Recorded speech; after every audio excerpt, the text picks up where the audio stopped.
نحمده ونصلي على رسوله الكريم اما بعد فاعوذ بالله من الشيطان الرجيم بسم الله الرحمن الرحيم ان تجتنبوا كبائر ما تنهون عنه نكفر عنكم سيئاتكم وندخلكم مدخلا كريما صدق الله العلي العظيم وصدق رسوله النبي الكريم ونحن على ذلك لمن الشاهدين والشاكرين والحمد لله رب العالمين۔ میرے معزز سامعین، میں نے آپ کے سامنے قرآن کریم کی ایک آیت مبارکہ تلاوت کی ہے۔ دعا ہے کہ اللہ رب العزت صحیح بیان کرنے کی توفیق عطا فرمائے، مجھے اور آپ کو اس پر عمل کرنے کی توفیق عطا فرما دے۔ اس آیت مبارکہ کے اندر اللہ رب العزت اس بات کی طرف متوجہ کر رہے ہیں کہ تم اپنے آپ کو برائیوں سے بچاتے رہو۔ کون سی برائیوں سے بچاتے رہو؟ ان بڑے کبیرہ گناہوں سے بچاتے رہو کہ جو نبی علیہ الصلوۃ والسلام نے مجھے اور آپ کو تعلیم فرمائی، کہ وہ اللہ رب العزت یہاں پر یہ بتا رہے ہیں کہ ان کبائر سے بچنا گویا کہ یہ اللہ رب العزت کی طرف سے ایک خصوصی پیکج ہے کہ جو شخص ان کبیرہ گناہوں سے اپنے آپ کو بچا لے گا، کبیرہ گناہوں سے اپنے آپ کو دور رکھے گا، تو گویا اس نے اللہ رب العزت کے ساتھ ایک پیکج اپنے لیے مختص کر لیا ہے کہ اب اس پیکج کے نتیجے میں اللہ رب العزت اس کو دو آفرز عطا فرما رہے ہیں، دو چیزیں اس کو عطا فرما رہے ہیں۔ کہ وہ دو چیزیں کیا ہیں؟ کہ سب سے پہلی چیز اس میں سے یہ ہے کہ اللہ رب العزت فرماتے ہیں کہ اس کے چھوٹے گناہ جو ہے وہ ختم ہو جائے، نکفر عنکم سیئاتکم، کہ اللہ چھوٹے گناہ ویسے ہی ختم کر دیں گے، وَنُدْخِلْكُمْ مُدْخَلًا كَرِيمًا، اور جو میری اور آپ کی چاہت ہے اللہ فرماتے ہیں کہ اس کو ہم عزت والے مقام یعنی جنت الفردوس میں گھر عطا فرمائیں۔ یعنی کل قیامت کا دن جب ہوگا تو میں اور آپ اس بات سے بخوبی واقف ہیں کہ جنت ایک بہت عظیم شے ہے کہ اللہ رب العزت نبی علیہ السلام نے فرمایا کہ اس کی خوشبو 500 سال کی مسافت سے بھی آ رہی ہوگی۔ تو کل جب حشر کا میدان ہوگا وہاں پر نیکیاں یہ ہمارے لیے کرنسی کا سبب ہوگی، یہ کرنسیاں ہوں گی۔ تو کل قیامت کے دن جب یہ جنت کی خوشبو آ رہی ہوگی تو ہر ایک اپنے دل میں حسرت اور تمنا کر رہا ہوگا کہ میں کسی طریقے سے میرا گناہ بخش دیے جائیں اور مجھے جنت کے اندر مقام مل جائے۔ اگر میں اور آپ اس بات پر آ جائیں کہ ہم اپنے آپ کو آمادہ کر لیں کہ کبیرہ گناہوں سے میں نے ہمیشہ کے لیے بچنا ہے۔ کبیرہ گناہ کیا ہے؟ کہ الاشراک باللہ، اللہ کے ساتھ کسی کو شریک کرنا، یہ کبیرہ گناہ ہے، چاہے کوئی بھی معاملہ ہو۔ دوسرے نمبر پر عقوق الوالدین، والدین کی نافرمانی کرنا، یہ بھی کبیرہ گناہ ہے کہ والدین کی کبھی بھی نافرمانی نہ کریں۔ جو والدین کہیں اس کو آپ تسلیم کریں، والدین کے آگے اطاعت کریں، کہ یہاں تک کہ فرمایا گیا وَإِن جَاهَدَاكَ عَلَىٰ أَن تُشْرِكَ بِمَا لَيْسَ لَكَ بِهِ عِلْمٌ، کہ اگر تمہارے والدین کفر پر ہیں اور اگر تمہارے ساتھ وہ تمہیں کوئی بھی حکم دیں تو اس کو مانو، یہاں تک کہ اگر وہ تمہیں کفر کا حکم دیں، شرک کرنے کا حکم دیں تو پھر اس بات میں ان کی اطاعت نہ کرو۔ فَلَا تُطِعْهُمَا وَصَاحِبْهُمَا فِي الدُّنْيَا مَعْرُوفًا، لیکن ان کے ساتھ آپ نے دنیا کے اندر اچھائی اور نیکی کے ساتھ اچھا برتاؤ کر رہنا ہے، معروف بھلائی کے ساتھ رہنا۔ اور اس کے بعد فرمایا کہ آپ نے اپنے آپ کو ہمیشہ کے لیے ان گناہوں میں سے چغل خوری، غیبت اور اسی طریقے سے چوری کرنا، زنا کرنا، کسی ناحق کو قتل کر دینا، اور اسی طریقے سے کہ اپنے آپ کو برے کاموں میں برے لوگوں کے ساتھ لگا دینا، شراب کے عادی لوگوں کے ساتھ اپنے آپ کو لگانا اور ان کے ساتھ بیٹھک اختیار کرنا اور شراب کا عادی بن جانا، یہ وہ کبیرہ گناہ ہے کہ جس سے ہمیں منع کیا گیا۔ کسی پاک دامن کے اوپر تہمت لگا دینا، اور اسی طریقے سے نمازوں کے اندر کوتاہی کرنا، کہ نمازیں میرے اوپر آپ پر فرض کی گئی ہیں۔ ایک موقع پر نبی علیہ الصلوۃ والسلام نے قسم کھا کر یہ بات کہی کہ اللہ کی قسم ہے، ایک میرا اور آپ کا قسم اٹھانا ہوتا ہے، ایک دونوں عالم کے سردار کا قسم اٹھانا ہے کہ نبی محترم صلی اللہ علیہ وسلم اس بات پر قسم اٹھا رہے ہیں کہ میں قسم اٹھاتا ہوں اس بات پر کہ تم میں سے جو شخص نماز قائم کرتا رہے گا، رمضان المبارک کے روزے رکھتا رہے گا، اور اپنے آپ کو کبیرہ گناہوں سے بچاتا رہے گا، اس کے لیے اللہ نے جنت کا بندوبست کیا۔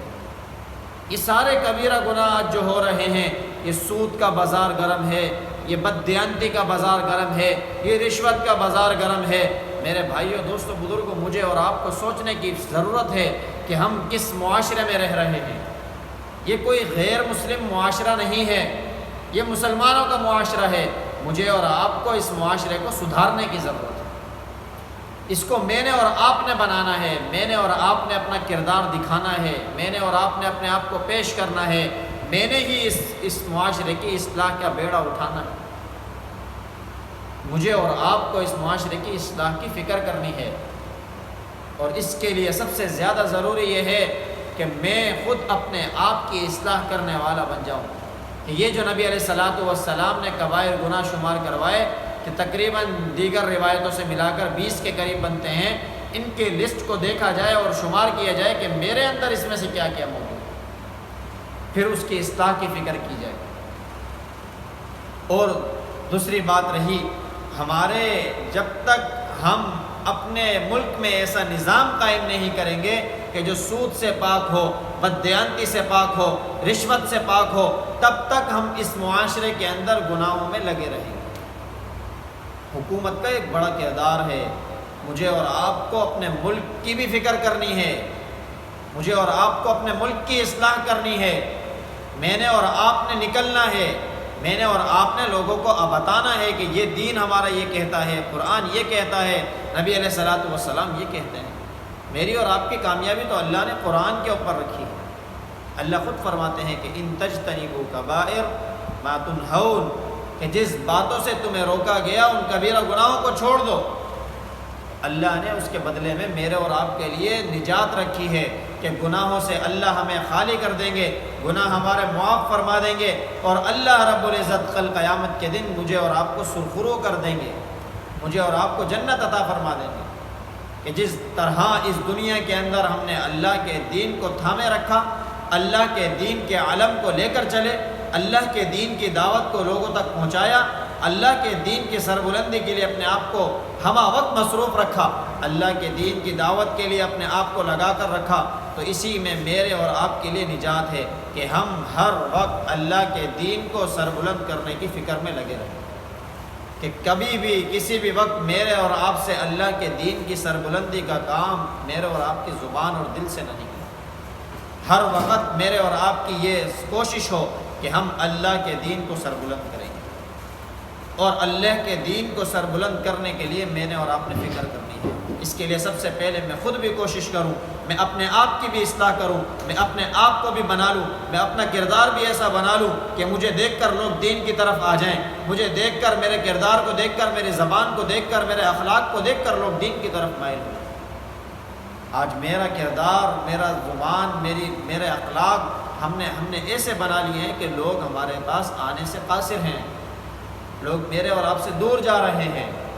یہ دین کی دعوت میں نے ان تک پہنچانی ہے کہ بھائی دین آپ کو سیدھی سیدھی بات کی طرف بلاتا ہے کہ آپ اپنے آپ کو برے کاموں سے روکو، غلط کاموں سے روک لو۔ یہی دین چاہتا ہے۔ دین مجھے اور آپ کو پاک صاف کرنا چاہتا ہے۔ جس طریقے سے ہم جس جگہ رہتے ہیں، جس گھر میں رہتے ہیں، ہم اس کے اندر گندگی، غلاظت، نجاست کو پسند نہیں کرتے، اور اسی طریقے سے صفائی ستھرائی کو پسند کرتے ہیں۔ میرا اللہ میرے دل میں رہتا ہے، آپ کے دل میں رہتا ہے۔ اللہ بھی یہی چاہتا ہے کہ ایمان والے کا دل پاک اور صاف ہو۔ اللہ اسی لیے فرماتے ہیں کہ ان تجتنبوا کبائر، کہ اگر تم کبیرہ گناہوں سے بچتے رہے، ما تنہون، وہ کبیرہ گناہ جس سے تمہیں منع کیے گئے، نکفر عنکم سیئاتکم، اللہ فرماتے ہیں تمہارے گناہوں کو اللہ بخش دیں گے، وندخلکم مدخلا کریما، اور اللہ رب العزت تمہیں ایسی جگہ میں داخل کر دیں گے، عزت والے مقام میں داخل کر دیں گے جس کی میں اور آپ تمنا کر رہے ہیں، میں اور آپ جس کے لیے دنیا میں عمل کر رہے ہیں۔ آج یہ دنیا دار العمل ہے، آگے دار العمل نہیں ہے، آگے دار الجزا ہے۔ وہاں پر میرا اور آپ کا فیصلہ ہونا ہے کہ میں دنیا میں کس طریقے کی زندگی گزارتا ہے۔ جب میں غلاظت کے ڈھیر لے کر جاؤں گا تو مجھے بتائیں کہ میں کیسے کامیاب ہوں۔ مجھے اس بات کی فکر کرنے کی ضرورت ہے کہ میں کسی طریقے سے ان گناہوں کو چھوڑ دوں۔ ان گناہوں کو چھوڑنے کے لیے بھی اللہ سے مدد طلب کریں، لا حول ولا قوت الا باللہ۔ کہ اللہ رب العزت ہی نیکی کرنے کی توفیق دیتے ہیں اور اللہ ہی برائی سے بچنے کی، گناہوں سے بچنے کی طاقت دیتے ہیں۔ حدیث مبارکہ میں بھی آتا ہے کہ وَاسْتَعِن بِاللَّهِ، اللہ سے مدد طلب کرو، وَلَا تَعْجِزْ، اپنے آپ کو کمزور نہ سمجھو۔ میرے بھائیو، دوستو، بزرگوں، میری اور آپ کی کامیابی اس قرآن کے حکم کو ماننے میں ہے، نبی علیہ السلام کی احادیث کی روشنی میں زندگی گزارنے میں کامیابی ہے۔ دعا ہے کہ اللہ رب العزت خود مجھے بھی ان باتوں پر عمل کرنے کی توفیق عطا فرمائے، کبیرہ گناہ کو مجھے چھوڑنے کی توفیق عطا فرمائے، آپ تمام میں سے بھی ہر ایک کو نیک عمل پر، نیک باتوں پر عمل کرنے کی توفیق عطا فرمائے اور کبیرہ گناہوں سے بچنے کی توفیق عطا فرما دے۔ وآخر دعوانا ان الحمد للہ رب العالمین۔